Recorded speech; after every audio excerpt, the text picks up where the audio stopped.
Waalaikumsalam.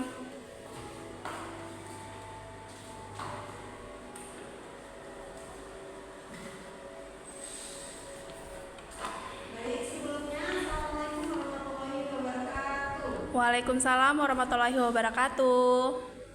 Gimana kabarnya? Baik, Bu. Oke, sebelumnya kita itu dulu ya, absen dulu lebih dahulu ya. Oke, Bu.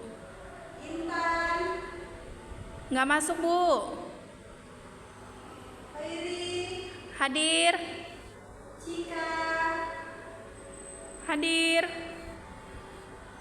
Iko, Hadir. Rafif. Sakit, Bu. Oke, cuma beberapa aja ya yang masuk ya hari ini. Iya, Bu. Sebelum kita melakukan pembelajaran terlebih dahulu, kita baca doa ya. Iya, Bu. Doa dimulai. Doa selesai. Oke, di sini Ibu punya apa namanya? sedikit ya, agar kita konsentrasi dalam melakukan pembelajaran. Oke. Kemudian teman-teman silakan ke depan terlebih dahulu. Kalau kata Ibu, konsentrasi, konsentrasi dimulai. Kalian tutup juga ya. Iya, Bu. Oke, kita mulai. Konsentrasi, konsentrasi dimulai. Konsentrasi. Konsentrasi dimulai. Tuh, ada yang mau konsentrasi tuh. Kita ulang ya. Ya, Bu. Konsentrasi. Konsentrasi dimulai. Tuh, lihat itu rapi belum konsentrasi tuh. Lanjut lagi ya, kita sekali lagi ya, biar konsentrasi. Konsentrasi, konsentrasi dimulai. Konsentrasi. Konsentrasi dimulai. Oke, kayaknya belum ada itu nih konsentrasi ya. Sudah siap berarti ya mau melakukan materi selanjutnya. Oke, teman-teman sebelumnya sudah tahu belum apa sih cara belajar yang efektif dan efisien? Belum, Bu. Oke, nanti Ibu jelasin ya. Silakan teman-teman buka buku teman-teman masing-masing. Jika materi Ibu ada yang penting, silakan catat. Kalau tidak ada yang penting ya nggak apa-apa, nggak usah dicatat. Iya, Bu.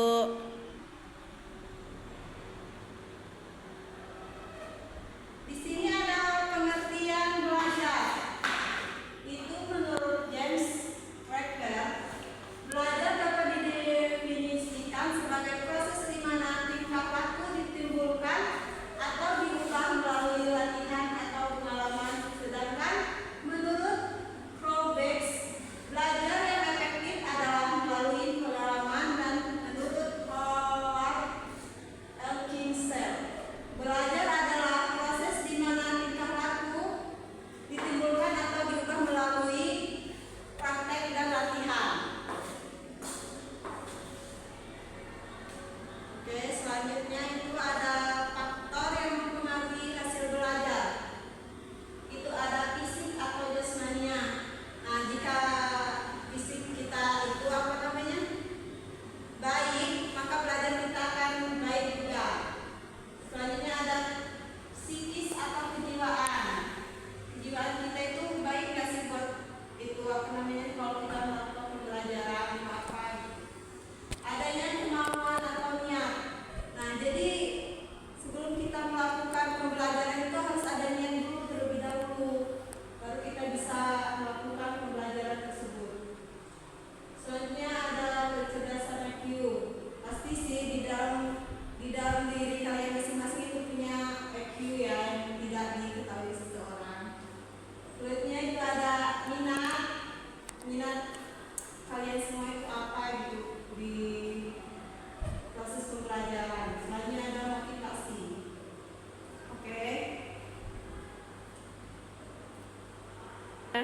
Nah, di sini ada strategi belajar efektif di sekolah. Gimana sih strategi teman-teman kalau di dalam sekolah pembelajarannya gimana gitu? Itu yang pertama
Ya. Oke, materi kita ini sudah habis. Gimana teman-teman sudah paham Bu, tentang gimana cara belajar yang efektif dan efisien? Paham, Bu. Sudah ada yang masuk belum ke itu apa namanya? Sudah lebih paham atau gimana? Paham, Bu. Paham aja, Paham, Bu. paham aja ya. Iya.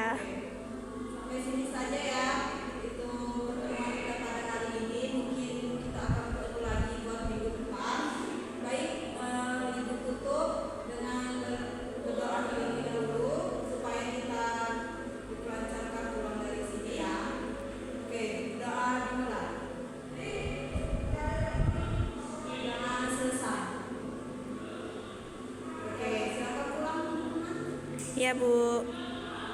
Assalamualaikum warahmatullahi wabarakatuh. Hati-hati ya anak-anak pulangnya. Iya, Bu.